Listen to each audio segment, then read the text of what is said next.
안녕하십니까. 최첨단의 성형 지식을 전달하는 은하성형외과 정인철 환자입니다. 오늘은 그냥 약간 수술 이런 거랑 큰 상관없는 조금 뜬구름 잡는 얘기 같은 걸 하려고 하는데, 왜 한국 사람들은 성형 수술을 좋아할까? 그렇게 충분히 의문을 우리가 가질 수 있겠죠. 왜냐하면은 이렇게 미용 성형을 많이 하는 병원들이 많은 국가가 별로 없고, 저도 어쩌다 보니 이 일을 하고 있지만 이제 의문을 가질 수가 있어요. 왜 우리나라는 이렇게 미용 성형을 많이 할까? 왜 이렇게 많아졌을까? 언제부터 이렇게 됐을까? 원래부터 그랬을까? 한국 사람들이 약간 이쁜 걸 좋아하기 때문에 그럴까? 아니면 한국 사람들이 성형 수술을 꼭 해야 되는 원래부터 못생긴 사람들이어서 그럴까? 이런 고민들을 많이 하게 되는데, 이거를 약간 그냥 맥락적인 사회학적인 그런 맥락적인 면에서 제가 좀 얘기를 해보도록 하겠습니다. 이게 왜 그러냐면, 사실 어떻게 보면은 풍선 효과라는 우리 개념이 있죠. 풍선을 이렇게 짜부를 시키면 다른 쪽에 풍선이 쫙 나온다라는 개념인데, 우리나라는 굉장히 사실은 이제 의료적인 측면에서 병원을 누구나 이제 쉽게 가기 쉬운 나라에 속해요. 실제 선진국이나 후진국을 다 봤을 때도 접근도라는 개념이 있는데, 이제 OECD 국가들 WHO에서 이제 봤을 때 그게 왜 그러냐면, 이제 건강보험이라는 전 국민이 다 가입된 건강보험이 굉장히 싸게 책정이 됐기 때문에 쉽게 갈 수가 있는 거죠. 그래서 사실 우리 어릴 때 생각해보면 90년대만 해도 내과 병원들은 그냥 혈압약 주고 감기약 주고 원장님 혼자 있고 간호사 한두 명 있어서 그렇게 유지가 되는 병원이 많은데, 사실 제 주변 사람들이 개원을 할 때만 해도 그런 병원 컨셉으로 개원하는 사람은 한 명도 없어요. 왜냐하면은 비즈니스가 이제 점점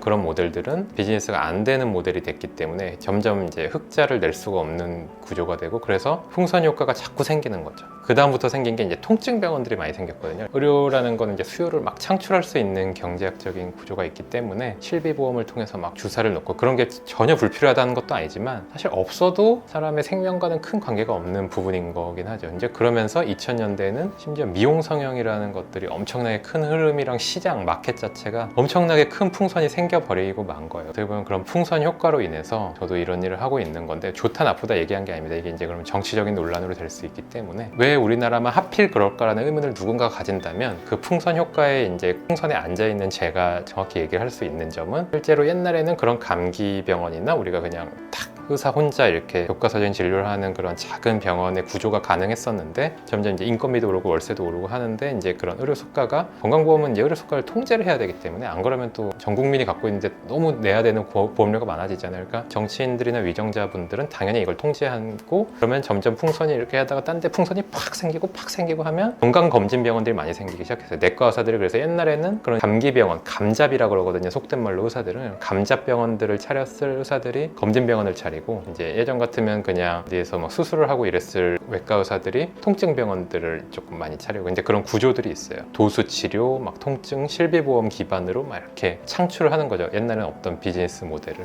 그리고 이제 저 같은 사람은 이런 거 성형수술, 미용수술 같은 거 하고, 사실 사람 생명에 하등 관계가 없고 사회적으로 보면 어떻게 보면 큰 필요는 없는 분야인데, 풍선 효과로 인해서 생겼다. 그래서 의료는 풍선 효과가 굉장히 강하고 강력하고, 어떻게 보면은 파괴적이고 크게 생긴다라는 본성이 있습니다. 그렇다고 해서 건강보험에서 막 모든 거를 달란대로 다 주면은 그것 또한 이제 유지가 불가능하니까, 어느 나라나 이게 퍼블릭 헬스라 그래서 공공의료를 공부하시는 분들 얘기를 들어보면 답은 없어요. 답은 없고, 좀 덜 망하냐 더 망하냐, 국민들이 좀 덜 힘드냐 더 힘드냐인데, 지금까지 사실 대한민국 굉장히 잘한 편인데, 이게 지속 가능성 측면에서는 또 달라지기 때문에 지금 굉장히 의료나 이제 국민들이 힘든 분들이 있는데, 저도 이제 많은 도움이 됐으면 하지만 또 제가 기술이 이런 거밖에 없으니까 그런 좀 무거운 마음이 있습니다. 왜 한국인들은 미용 성형을 좋아해서 성형외과가 이렇게나 쓸데없이 많을까라는 질문에 대해서 나름 구조적인 대답을 한 은하성형외과 정인철 원장이었습니다. 감사합니다.